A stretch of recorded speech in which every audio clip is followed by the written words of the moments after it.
राधे राधे। मेरे गुरुवर भोलेनाथ के चरणों में मेरा साष्टांग दंडवत प्रणाम है। आज का विषय है भगवान से प्रार्थना करना और उनके शरण होना, अर्थात एक भगवान के सिवाय किसी का आश्रय न रखना।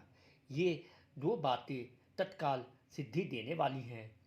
कोई आफत आ जाए, दुख आ जाए, संताप हो जाए, उलझन हो जाए तो आर्त भाव से हे नाथ, हे प्रभु कहकर भगवान को पुकारे, उनसे प्रार्थना करे तो तत्काल लाभ होता है।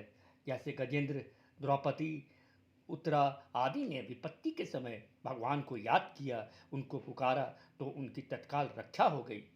कारण यह है कि जब अपना बल कोई काम नहीं देता, अपनी बुद्धि कुंठित हो जाती है, उस समय भगवान की शरण लेने से भगवान की कृपा काम करती है। जब गजेंद्र ग्रह से अपने को न छुड़ा सकने के कारण अपने बल से और अपने साथियों से निराश हो गया, तब वह भगवान की शरण में गया और भगवान ने उसको ग्रह से मुक्ति दिलाई। क्षीरहरण के समय जब द्रौपदी सब तरफ से निराश हो गई, किसी ने भी उसकी प्रार्थना नहीं सुनी, तब उसने भगवान को पुकारा और भगवान ने उसकी रक्षा की।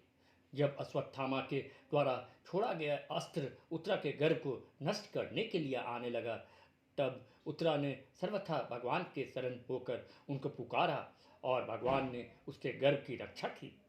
जब अर्जुन कर्तव्य अकर्तव्य का निर्णय न कर सकने के कारण अपनी बुद्धि से निराश हो गए, तब वे भगवान की शरण में गए और भगवान ने संसार का उद्धार करने वाले गीतोपदेश के द्वारा उनके मोह का नाश कर दिया।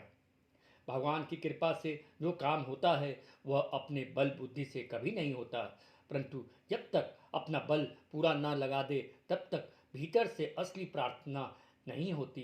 कारण कि अपना बल पूरा लगाने से जब अपने में निर्बलता का अनुभव होने लगता है, तब अपने बल का भरोसा छूट जाता है और अपने बल का भरोसा छूटने से ही असली प्रार्थना होती है। अपनी बुद्धि कुंठित हो जाए, अपनी युक्तियाँ, अपना उद्योग सब फेल हो जाए, ऐसे समय में असली प्रार्थना होती है। नहीं तो अपने बल आदि के अभिमान का अंश रहने से नकली प्रार्थना होती है। नकली प्रार्थना से काम नहीं होता।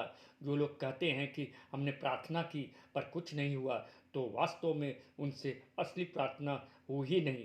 प्रार्थना की नहीं जाती, भीतर से निकलती है, अर्थात स्वतः होती है। अगर भीतर से असली प्रार्थना हो तो तत्काल काम होता है। जब अपने बल का, योग्यता का, पद का, विद्या का, बुद्धि का, वर्ण का, आश्रम का, संप्रदाय का कोई न कोई सहारा रहता है, तब न तो असली प्रार्थना होती है और न असली शरणागति ही होती है।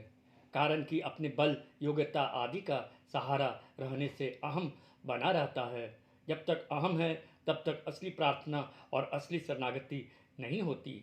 असली प्रार्थना और असली शरणागति के बिना काम नहीं होता। अपने में सर्वथा निर्बलता का अनुभव हो जाए तब असली प्रार्थना और असली शरणागति होती है। निर्बलता का अर्थ यह नहीं है कि हमारा शरीर निर्बल हो जाए, शरीर में शक्ति न रहे, हम बीमार हो जाए। निर्बलता का अर्थ है अपने बल से निराश हो जाना, अपने बल का किंचित मात्र भी सहारा, भरोसा या अभिमान न होना। बुद्धि बल, मनोबल, धन बल, तन बल, बाहुबल, विद्या बल आदि सबसे निराश हो जाए और भगवत प्राप्ति की तीव्र आशा हो जाए, तब प्रार्थना तत्काल काम करती है।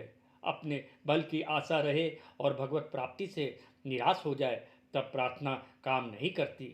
ऐसा कोई भी असंभव काम नहीं है जो भगवान की प्रार्थना से संभव न हो जाए। कारण कि भगवान का बल अपार है, असीम है, अनंत है। भगवान के बल का वर्णन शब्दों से कोई भी नहीं कर सकता। हम उनको जितना अपार, असीम, अनंत समझते हैं, उससे भी वे बहुत विलक्षण अपार हैं, विलक्षण असीम हैं, विलक्षण अनंत हैं। अपार, असीम और अनंत शब्द तो सापेक्ष हैं, अर्थात पार की अपेक्षा अपार है, सीमा की अपेक्षा असीम है, अंत की अपेक्षा अनंत है, पर भगवान निरपेक्ष हैं। उनकी प्रार्थना और शरणागति निर्बल होने से होती है।